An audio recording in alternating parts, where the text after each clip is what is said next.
Meron tayong 12 simple steps sa pagbuo ng website. Gagawin natin to step by step with no step skip. Beginner friendly ang video na to.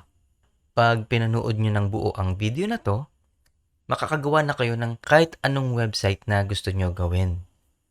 Bago tayo mag-umpisa, meron lang akong kailangang ipaliwanag. Nasa description ng video na to ang timestamp ng bawat step na gagawin natin dito. Tapos, kung nabibilisan kayo or nababagalan sa aking pagpapaliwanag, pwede kayong pumunta dito sa playback speed at pwede nyong bilisan or bagalan ang pagpe-playback ng video na to. Pag-usapan muna natin yung fundamentals. Una, kailangan natin ng domain name sa paggawa ng website. Ito yung pangalan ng website natin. For example, sa Facebook, facebook.com, sa YouTube, youtube.com, and Google, google.com yung pangalan nila. Pangalawa, content management system and website building platform. May dalawang magandang gamitin para sa pagbuo ng website. WordPress at saka Wix. Although madali gamitin ang Wix, pinakamagandang gamitin pa rin ang WordPress, especially in the long run. Ang paggamit naman ng WordPress ay drag and drop lang din sa pagbuo ng website. Ang patatlo ay hosting. Ang hosting ay yung nag-hold ng website natin. Kung wala nito, hindi makikita yung website natin sa internet. Pag-usapan muna natin kung magkano ang ating magagastos sa pagbuo ng sarili nating professional website. Una, domain name. Sa tutorial na to, papakita kung paano makukuha yan ng libre. Pangalawa, WordPress. Libre din ang paggamit ng WordPress. Pangatlo, hosting. Dito, gagastos tayo sa serbisyo nila ng 2,388 pesos. 1 year na yon at up to 100 websites ang magagawa natin dito. Papakita ko kung paano rin makukuha tong ganitong features. Ang total na magagastos natin ay 2,388.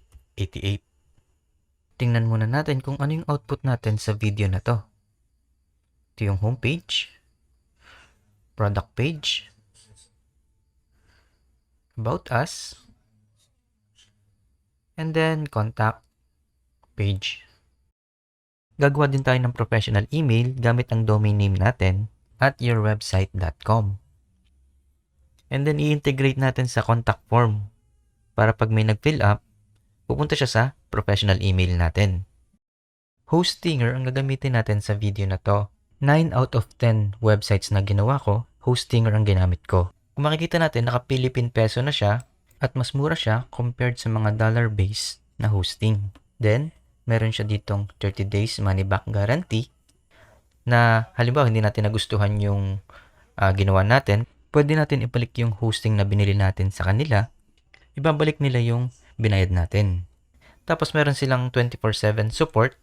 Pag halimbawa, meron kang gustong itanong or may concern ka sa website mo, mabilis nilang sinasagot. Domain name checker. Kailangan muna nating malaman kung available ba yung domain name na gagamitin natin. Sa video na to, sa baba, meron ditong link papunta sa webhubsite.com. Click lang natin. Mula dito, pwede natin i-check kung available yung domain name na gusto natin. Halimbawa, facebook.com. Click natin ang check availability. facebook.com is registered. Halimbawa, webhubsite.com. Webhubsite.com is registered. Ito yung gamit natin. Lagyan lang natin ng 1 para mag-try. Okay. Webhubsite1.com is available. And then, pag nagustuhan na natin yung domain name na na-search natin, click lang natin yung claim domain name. Claim domain name and hosting. Nandito na tayo sa pagkuha ng hosting. Click lang natin yung start now. Mag-scroll down lang siya. Scroll down natin. Ito, ang pipiliin natin dito ay itong 99 per month, itong premium web hosting. Kasi, meron siyang 100 websites, and then emails, madami rin siyang email, and then free SSL, and then free domain name. Kung makikita natin, walang free domain name sa kabila, and then meron siyang 100 websites, which is makakagawa tayo ng hanggang 100 websites sa hosting natin. Click lang natin yung add to cart. Sunod, Ito, pwede tayong pumili kung gaano katagal. Pero sa tutorial na to, itong 12 months lang yung pipiliin natin. Scroll down natin. Lalagay lang natin dito ang email natin or mag-sign in tayo sa Google. Dito sa example na to, ilagay ko na lang yung email. Sunod, yung payment method natin. Pwedeng credit card. Ilalagay natin ito credit card natin. PayPal, Paymaya, or GCash. Pwede rin. Sa example na to, GCash ang gagamitin natin. Click lang natin yung Submit Secure Payment.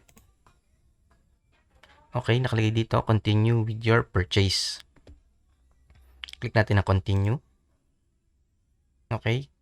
May additional 10 pesos lang daw. Do you agree? Continue. Dito naman, lagay natin dito yung GCash number natin. Natin ang next. And then, meron lang siyang OTP. Lagay lang natin dito yung sinend sa atin. Tapos, yung MP natin sa GCash. Sunod, pay lang natin.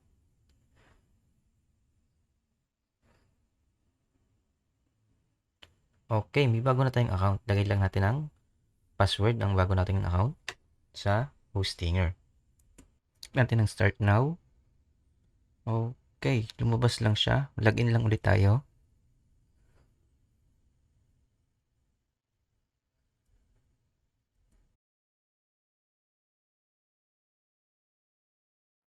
Okay, click natin yung Start Now. And then, I'm creating website for myself, a client, company work for, or someone else. Click lang natin yung Skip. And then, select a platform. Click natin tong WordPress. Dito, create lang tayo ng password para sa WordPress natin. And then, continue.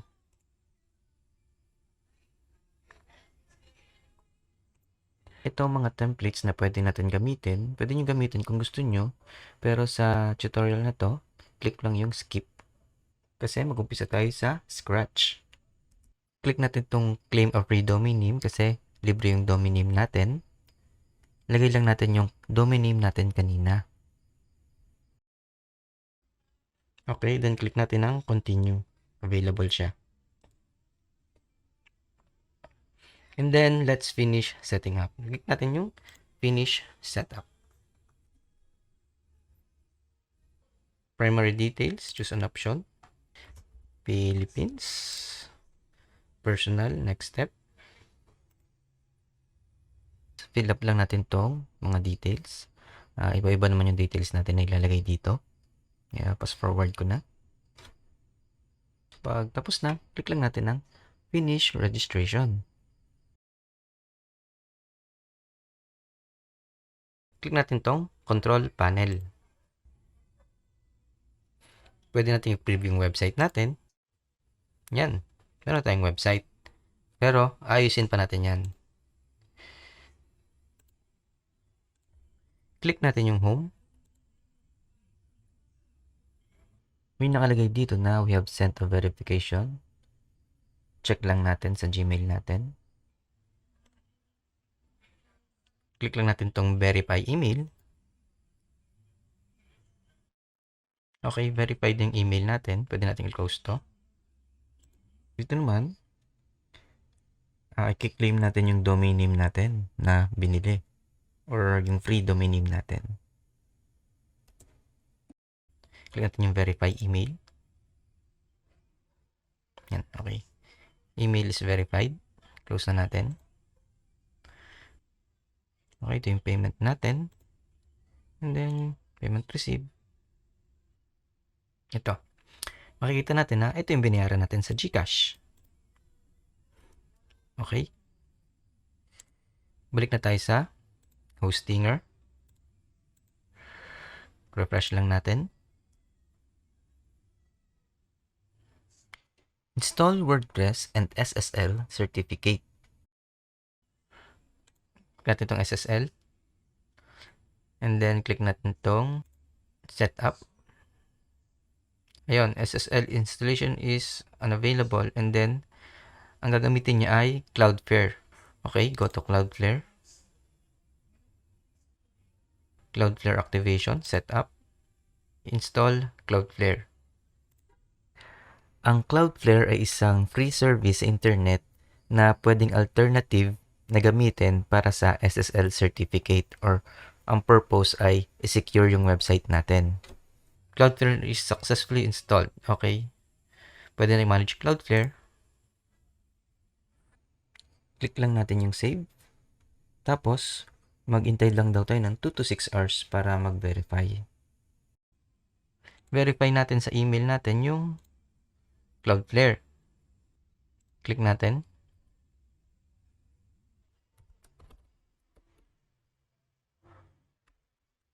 Okay.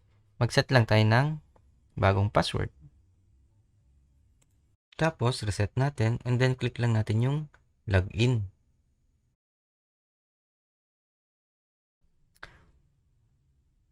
Verify your email address. Click lang natin tong send verification. And then, verify your email. Ito yung ano niya. Click natin yung web hub site natin. And then, click natin yung SSL. Tapos, click natin tong nasa baba, Edge Certificate. And then, napin natin yung always use HTTPS. Okay, okay na siya. Paano mag-install ng WordPress? Try sa hosting, manage. Scroll down natin. Auto installer. And then, fill up lang natin yung mga details na nandito. Tsaka yung mga password.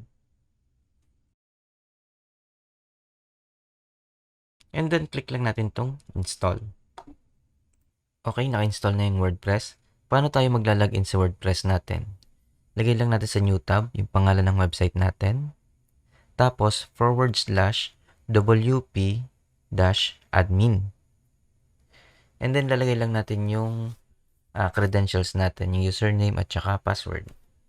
And then, login.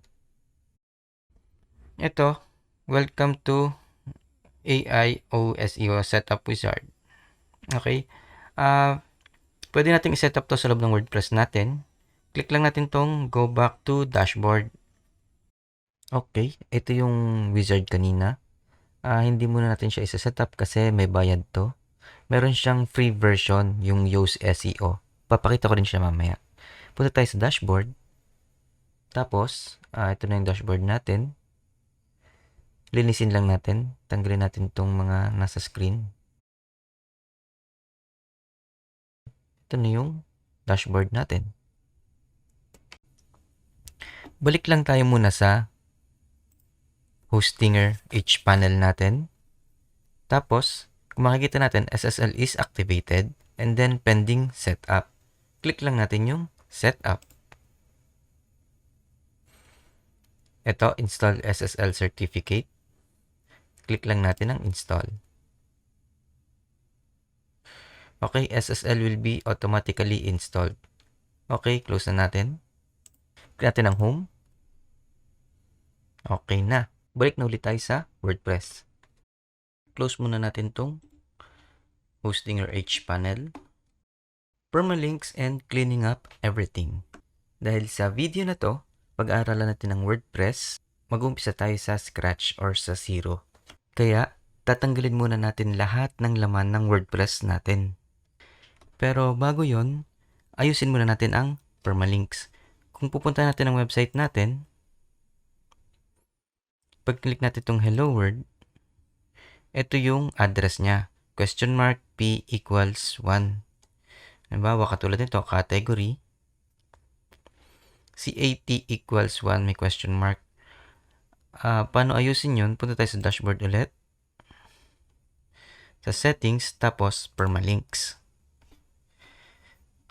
Tapos, lagay lang natin sa post name. And then, save changes. Kung visit ulit ng website natin, halimbawa, itong hello world, website.com, hello world. And then, sa category, website.com, category and categorize. Mas maganda siya tingnan at mas SEO friendly siya. Balik tayo sa website natin, sa dashboard. Ngayon naman, tatanggalin natin lahat ng laman ng WordPress website natin. Tayo sa post, all posts. Click natin to. Back actions, move to trash, and then apply. Then ito sa trash. Click natin, back actions, delete permanently, and then apply. Okay? Pages naman, all pages. Click natin to, title, back actions, move to trash, apply, and then trash. Click natin lahat, delete permanently, and then apply. Sunod naman, plugins. Natin install plugins. Ito yung mga default plugins. Click lang natin ng plugins, back actions, activate, apply. Okay? Then click lang natin ulit. Back actions, delete, apply. Okay. Tinatanggal natin lahat kasi mag-install tayo ng sarili nating plugins na gagamitin natin sa website natin. Wala nang laman yung WordPress website. Malinis na siya. Pwede na natin umpisahan ang pagde-design ng website natin. Una, mag-install muna tayo ng theme. Para makapag-install tayo ng theme, punta tayo dito sa Appearance and then Themes. Tapos, click natin yung Add New. Search natin ang Astra. Pwede kayong gumamit ng ibang theme pero sa tutorial na to, ito ang gagamitin natin. Kasi ito ay free and mabilis yung website pag ito ang gamit. And then, madali din siyang gamitin. Okay, and then click natin ng Activate. Thank you for installing Astra. Astra comes with dozens of ready-to-use starter templates. Install the starter templates plugin to get started. Click natin to, Get Started. And then sa Page Builder, click natin ang Elementor. Mula dito, pwede tayong mamili ng mga templates na gusto natin i-migrate papunta sa website natin. May mga premium, which is may mga bayad, and then may mga free din siya. Halimbawa, katulad nito, ito Outdoor Adventure. Ito muna ang gamitin natin, Outdoor Adventure. Preview site. Ito magiging itsura ng website natin. Ito yung mga pages, Home, About, Services, Projects, Contact. And then, click natin ang Import Complete Site. Dito naman, may survey lang sila. Lagay lang natin, beginner. Myself. Next. Pag ayaw yung sagutan, katulad ko, pwede natin ilagay na lang ang skip. Automatic, mag-import na yung template. Click natin ang Visit Site. Ito na yung website natin.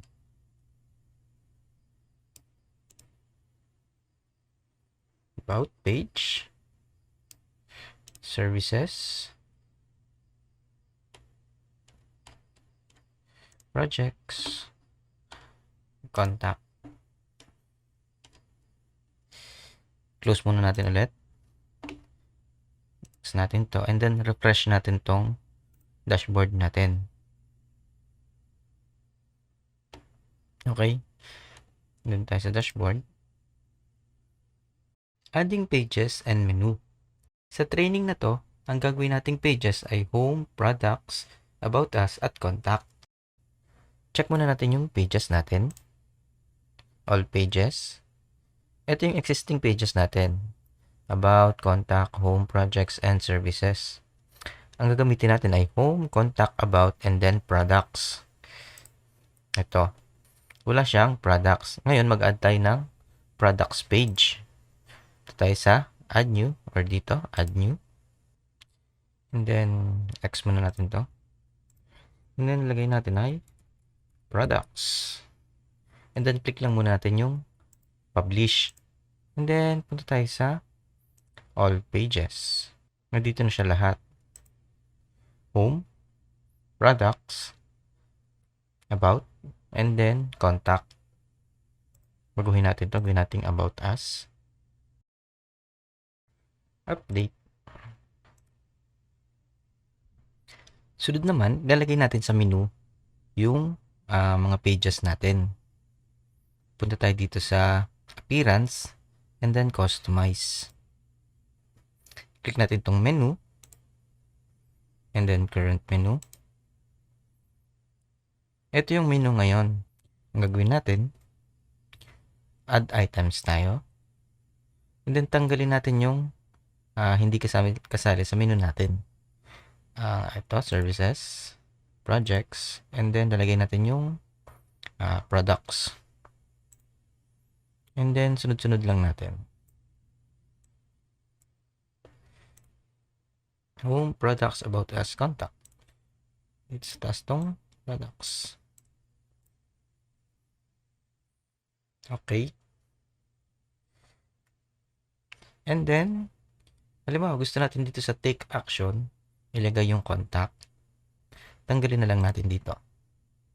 Remove. And then, click natin to. Lagay natin contact. And then, lagay natin dito yung link. /contact. Paano naging /contact? Kung pupunta tayo sa website natin, webhubsite.com, meron ditong contact. Ito siya. Pwede natin copy dito or lagay lang natin yung /contact. Pero mas accurate kung nalagay natin to. Okay. Para pag kinlik nila ito, pupunta sila sa contact page. Okay. Back natin. And then, click lang natin yung publish. And then, punta tayo sa website natin. And then, refresh lang natin to. Ito na siya. Okay, close lang muna natin. And then, close natin to. Sunod naman natin activity ay customize theme. Punta tayo sa appearance and then customize. Change muna natin tong logo natin.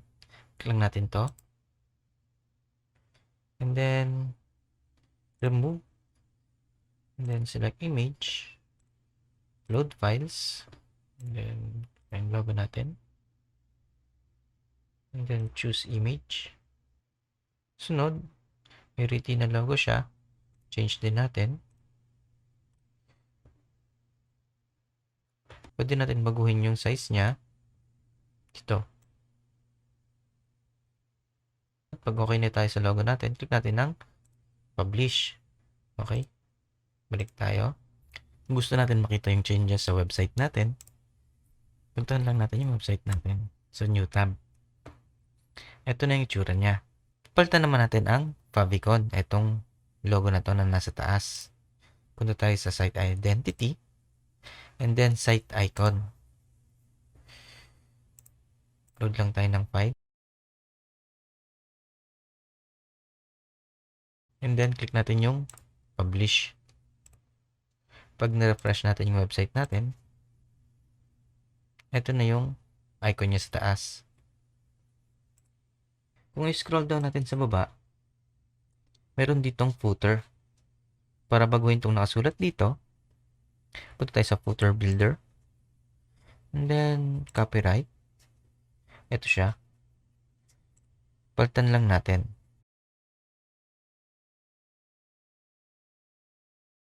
And then, itong HTML1, pwede rin natin baguhin dito.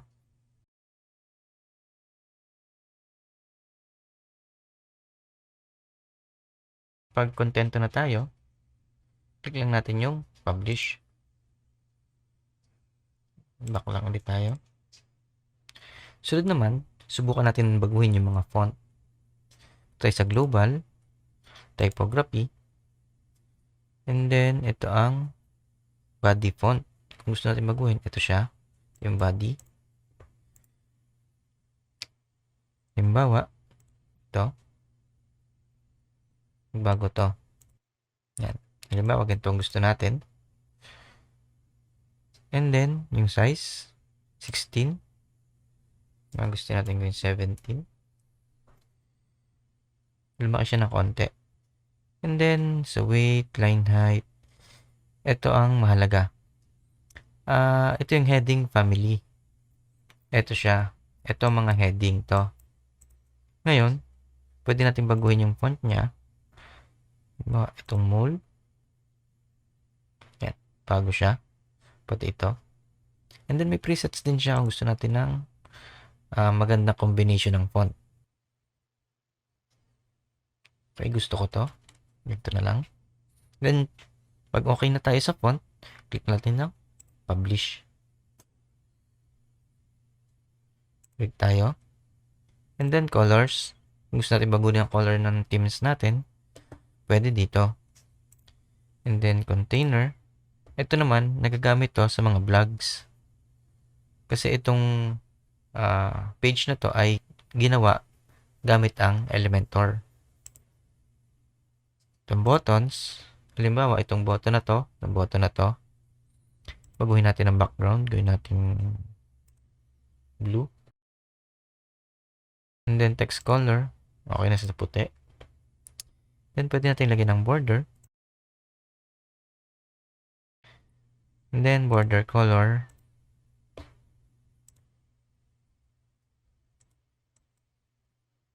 Yan.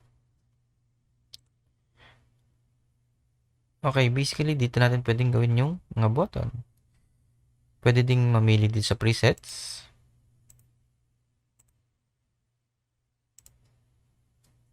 Okay.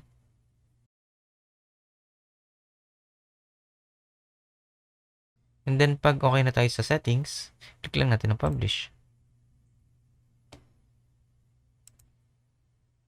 Okay? Okay na tayo sa global settings. Tapos na tayo mag-customize ng themes. Gusto natin makita yung website natin, refresh lang natin. Yung itsura niya, logo, and then learn more, and then yung footer. Tapos na tayo mag-customize ng theme. Balik muna tayo sa dashboard. Mag-install naman tayo ng plugins. Ano ba ang plugins? Nag-search ako dito. What is a WordPress plugin? It is a software na pwedeng ilagay sa WordPress website natin. Kumbaga parang sa cellphone, maglalagay tayo ng app sa cellphone natin para madagdagan yung functions ng cellphone natin. Ganun din gumagana ang plugins. Napakaraming klase ng plugins. Pero ito, sa tingin ko, ang pinaka kailangan ng isang website para mag-function. I-install natin to isa-isa at ipapakita ko rin kung paano gamitin lahat ng ito. Install muna natin ang mga kailangan na plugins. Sa plugins, and then installed plugins. Ito ang mga plugins na na-install na natin sa website natin. Check natin. Meron na tayong Elementor. Sunod naman, Anywhere Elementor. Click natin ang Add New.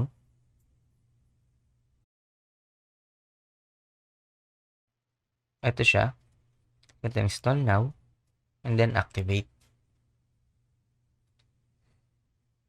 Sunod naman, Pop-up Maker. Search ulit natin sa Add New. Natin Install Now. And then Activate. Okay. Balik muna ulit tayo sa plugins. Sunod naman, Yoast SEO. Tayo Add New. Ito siya. Install Now. And then Activate.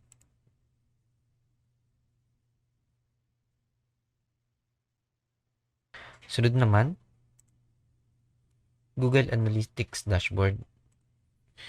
Add new. Ito siya. Install now. And then activate.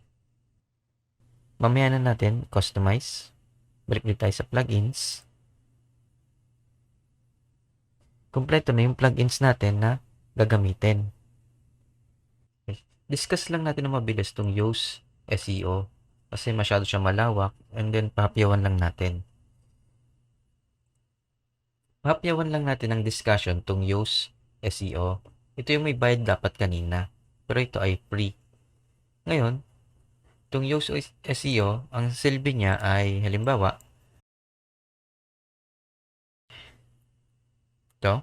dito, top most expensive subdivision to buy.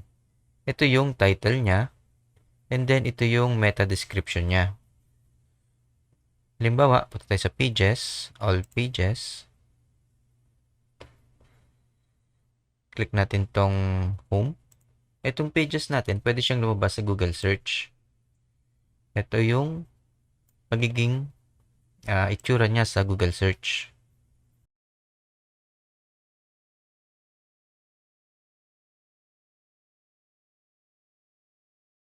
And then, pag may nag-search na related dito, possible kang lumabas. And ito yung ipapakita ng Google search.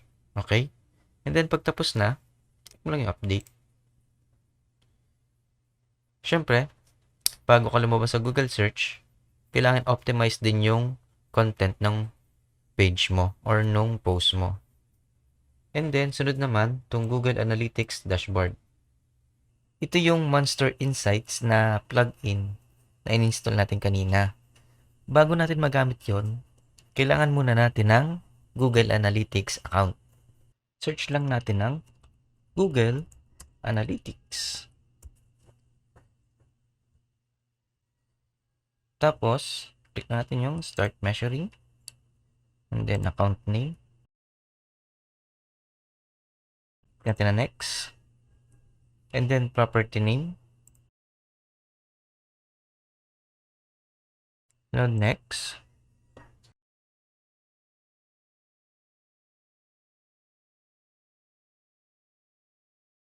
And then, click natin yung Create. Sunod, I accept. And then, click natin ng Save. Sunod, click natin itong Web. And then, lagay lang natin yung website natin dito. Stream name, lagyan lang natin ng Mark Hub site. And then, create stream. Okay. Close lang muna natin to. Ganun kadali, meron na tayong Google Analytics account. Ang gagawin na lang natin, i-connect natin yung website natin sa Google Analytics gamit ng plugin na in-install natin kanina.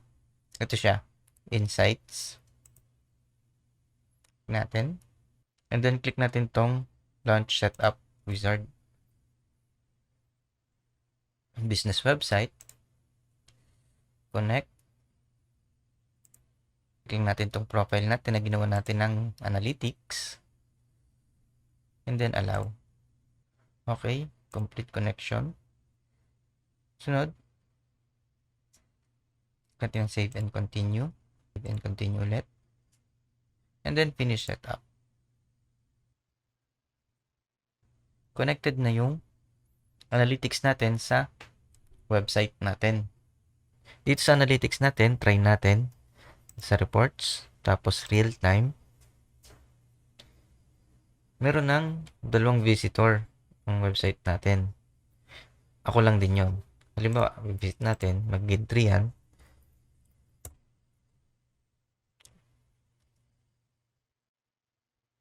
Okay, wala pa yung update.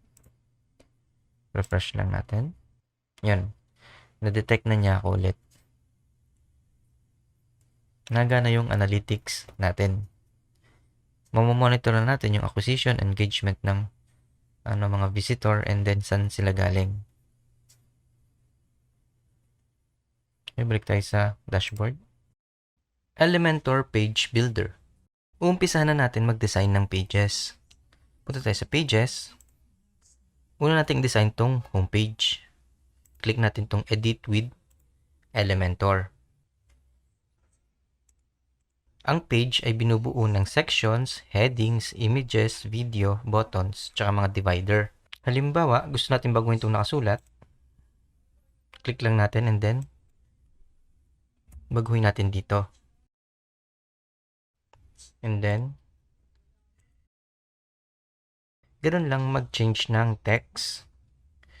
And then, halimbawa, gusto natin palitan ng image. Click lang natin to. Style. And then, image. Okay, ito na yung image niya ngayon. Sunod, ito kung gusto tayong tanggalin, pwede na lang click lang yung X. And then, halimbawa dito, click lang yung X. And then, halimbawa ito, gusto rin natin tanggalin. Yan. Ganun lang. Tapos, halimbawa may gusto nating i-add ng section dito, click lang natin itong plus sign.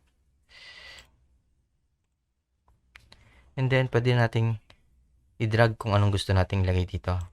Halimbawa, section. Tapos, image. Pili lang tayo. Or mag-upload tayo ng file na gusto natin. Ito. And then, lagyan natin ng text.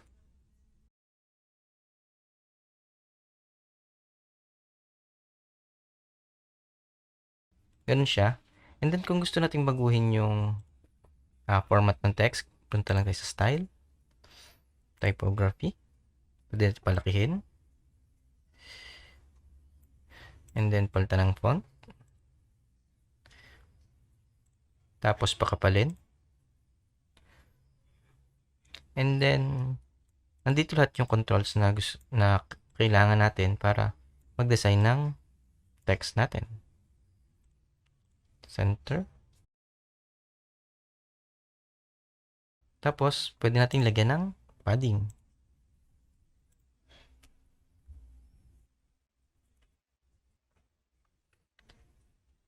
And then, marami pang iba. Halimbawa, gusto natin may motion. And then, ito mga to, halimbawa, katulad nito, may image sa likod. Kasi pag ni-scroll natin, hindi na-scroll yung image. Natin yung style. And then, attachment, gawin natin scroll. Yan. Ito, naka-fix. And then, ito, na-scroll. And then, halimbawa, gusto natin baguhin ang background color.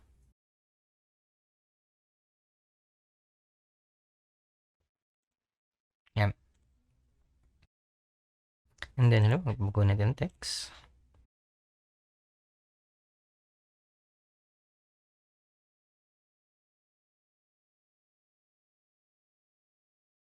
Ito. Palitan natin, halimbawa. Watch video. And then, lagyan natin ng link. Halimbawa, papunta sa YouTube.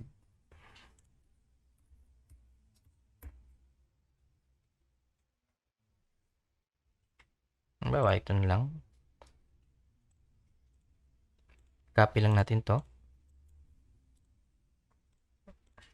And then, paste natin dito.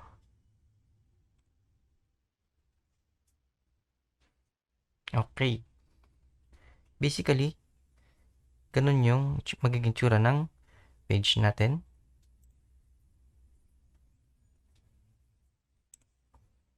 Click lang natin yung update. Okay. May mga bagay lang ako i-discuss tungkol dito. Pwede nyong ibalik sa dati yung website. Nandito siya. Ito yung mga inedit natin. Pwede nating ibalik kung ano yung pinalitan natin.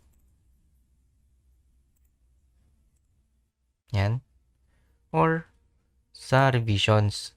Halimbawa, gusto natin maglagay ng video dito. Video background. Hanap muna tayo ng video. Halimbawa ito. Copy lang natin. And then, paste natin dito. Style. Delete natin yung image. And then, video. Paste natin dito yung video natin na gustong ilagay. And then, click natin yung update.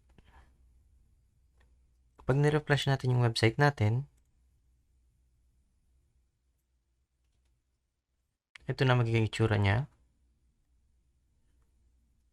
Then, pag click natin itong watch video, punta siya sa YouTube.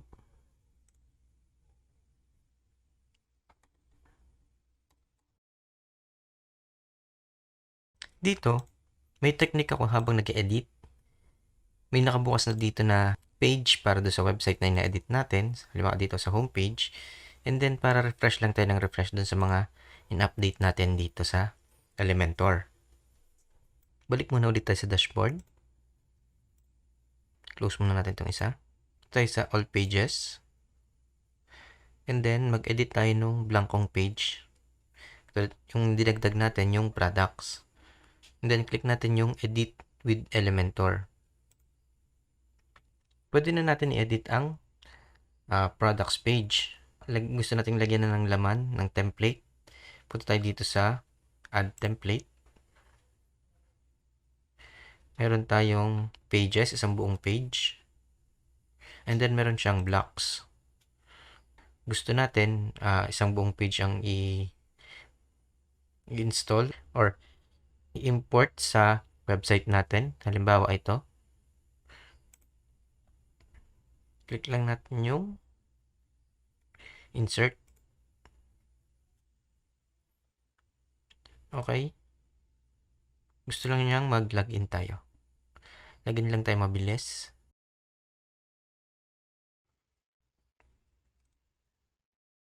Create lang tayo ng account and then login natin.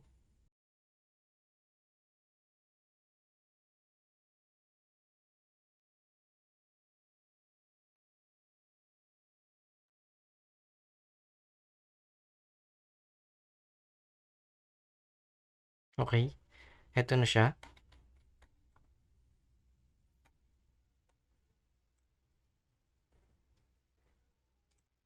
Yan. Dito, pwede na tayo mag-edit. Halimbawa, i-change natin ng image. Halimbawa, gusto natin mag-upload ng file. Select file. Okay.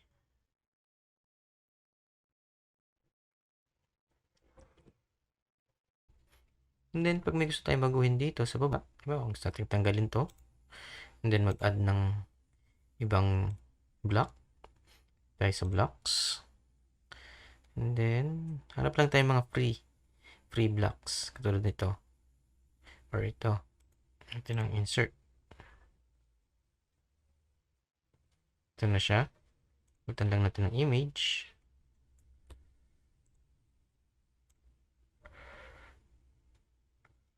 Bawa ito. Yan. And then, about the company.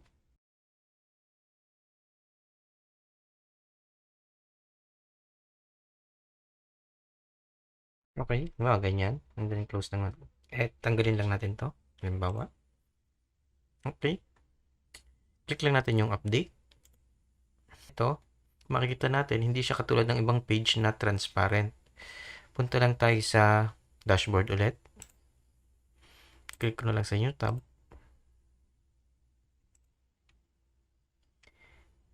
Hanapin lang natin dito yung Astra settings, tapos transparent header. Enable. And then, click na natin yung update. Refresh natin.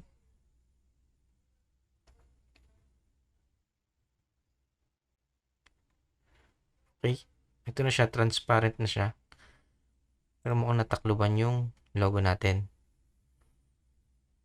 Para makita kung ano itsura nun dito sa front end, ito siya.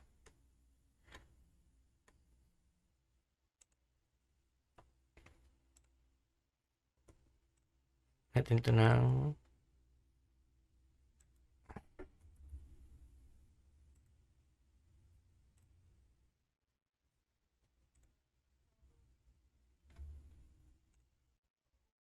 Okay. Ito na itsura ng products page natin. Okay, balik tayo. Exit to dashboard. And close lang natin ulit yung iba.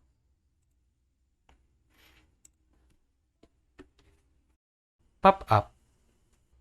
Ngayon naman, gagawa tayo ng pop-up. Punta tayo sa pop-up maker and then all pop-up. Ito yung mga nag-appear sa mga website. Sa halimbawa, pagka-visit natin sa page, may nalabas na halimbawa, download this free guide or something, this free coupon. Ito yung gamit nila. Create new pop-up. Pop-up name. And then, ito-design natin yung pop-up. Publish muna natin. Okay. Sa pagde-design ng pop-up, hindi tayo makakagamit ng mga page builder. Kaya, nag-install tayo ng plugins na Everywhere Elementor. Ito tayo sa AE. And then, create tayo ng template. Okay. Halimbawa, download 1. And then, pwede natin click yung edit with Elementor. Mabilis lang. Gawa lang tayo ng ito.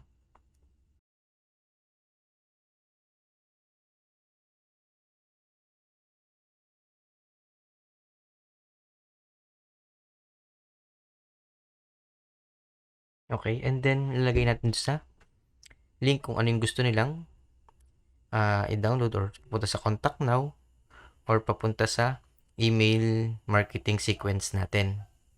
Sa ngayon, hindi ko muna ito lalagyan ng link. And then, click lang natin yung publish. Okay.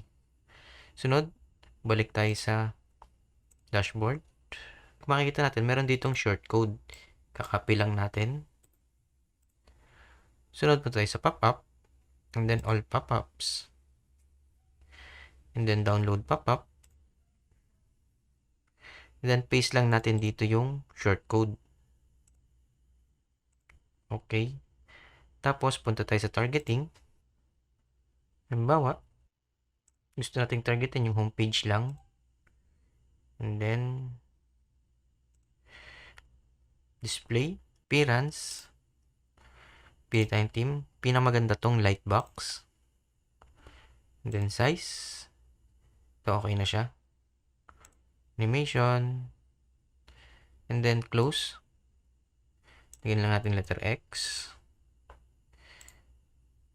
Alternative methods. O alternate methods. Punta tayo sa triggers. Tapos, add new trigger. Halimbawa, time delay. And then, click natin ng add. And then, kung gano'ng katagal yung time delay. Halimbawa, 500 milliseconds. Ano yan? Kalahating segundo. 2 seconds. Taning add. Click na natin yung update. Punta tayo sa website natin.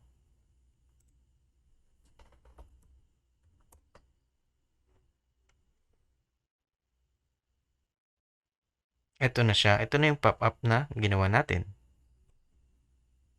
Pwede natin close. Okay. Balik tayo. Header and footer. Sa pag-customize ng header, nagawa na natin yung kanina. Punta tayo sa appearance and then customize. Ito yung header natin. Dito. Which is pinalitan natin ang logo, yung button, at saka ng menu. Okay. Back natin. Sa footer naman, dito siya. Sa ilalim. Click natin ang footer builder. Ito yung HTML1 at saka copyright. Ito siya. Halimbawa, gusto nating dagdagan yung footer. Click lang natin to. And then, column 1. Click natin to. Click natin yung widget 1. Click natin tong general. Natin to. Pwede tayong maglagay ng shortcode. Ang gagawin natin, gagawa muna tayo ng footer or magde-design muna tayo ng footer. Balik tayo sa dashboard natin. Tayo sa AE templates. Add new. Footer 11. Okay, edit with Elementor. Click natin to. And then, blocks. Hanap lang tayo ng gusto nating gawing footer. Halimbawa ito. Click lang natin ang insert. Then, katulad ng kanina, edit lang natin.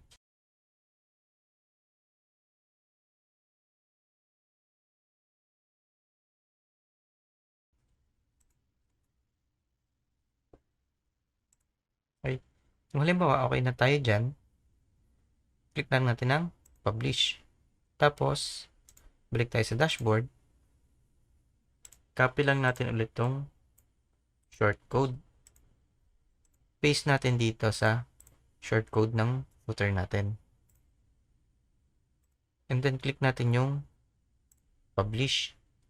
Ngayon, kung i-visit natin ang website,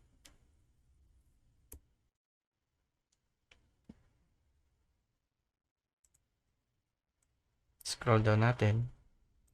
Ito na yung footer na ginawa natin. Ang maganda sa kanya, sa lahat ng page, nandun siya.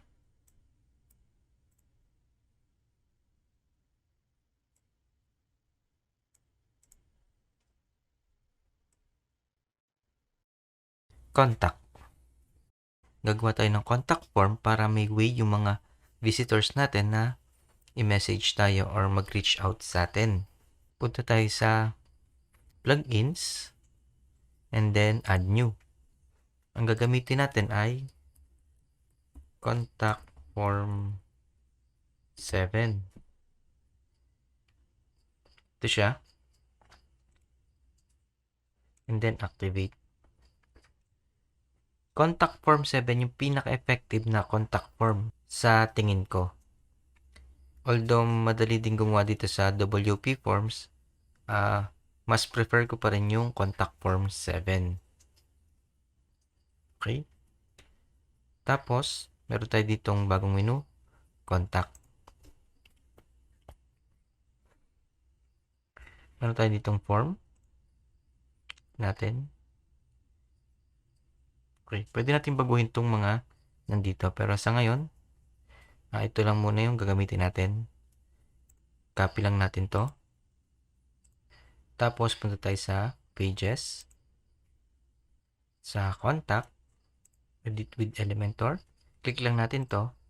And then, palitan lang natin ng shortcode.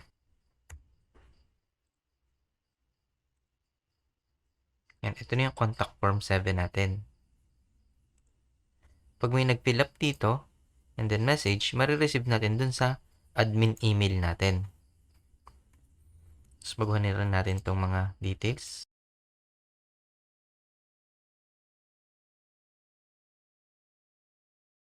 Halimbawa, ito gusto natin gawing mapa.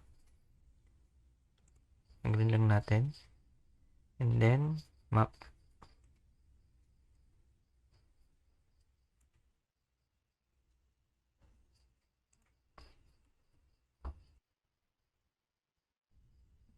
And then, pwede natin nagdagan ng height. Yan. Then, pag okay na, click na lang natin yung update. Tingnan natin yung ginawa natin.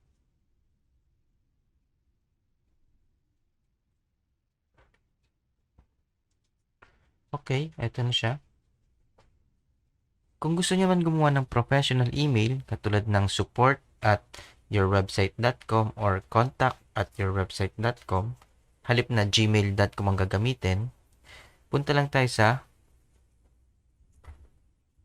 Hostinger. Sa Hostinger account natin. Click natin ang login.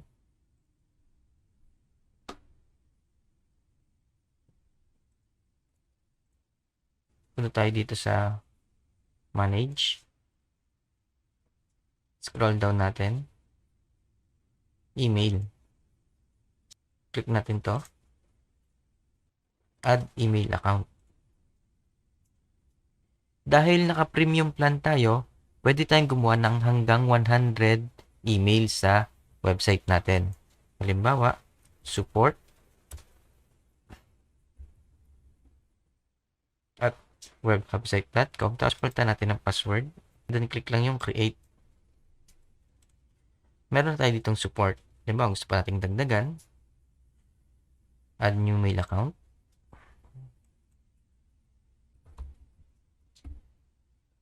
Or pangalan. Halimbawa, mark at webhubsite. Natin ang password. And then create. And then, para ma-check ang email, click lang natin tong webmail.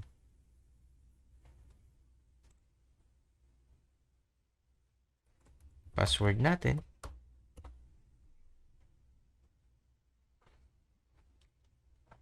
Okay. Ito na yung email inbox natin. Sunod, para mailagay natin to sa sa website natin, copy lang natin yung bago nating email address. Lagay natin dito. Okay. Pag gusto nila tayong i-email, email lang sa mark@hubwebsite.com. Then click natin update. Tapos kung gusto natin tong email na to, ma-redirect papunta dito sa inbox natin, punta lang tayo sa dashboard. And then, contact forms. Ito. And then, punta tayo sa mail.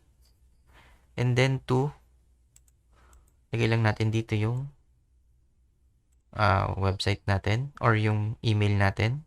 Baguhin din natin to. Lagay natin ito. And then, click natin yung save. Test natin yung email natin or contact form natin.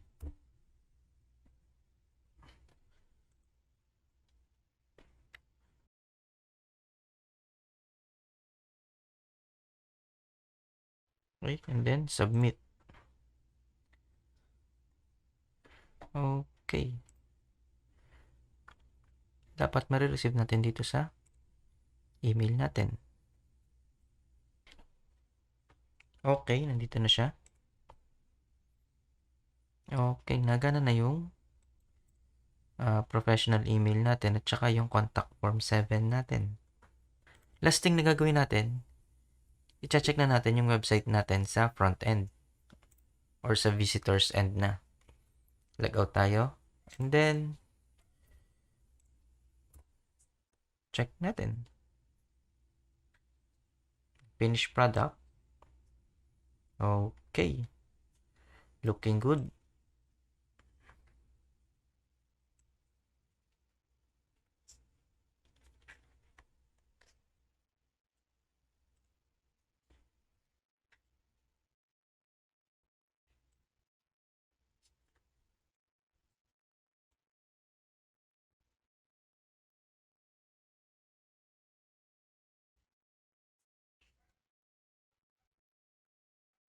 Okay.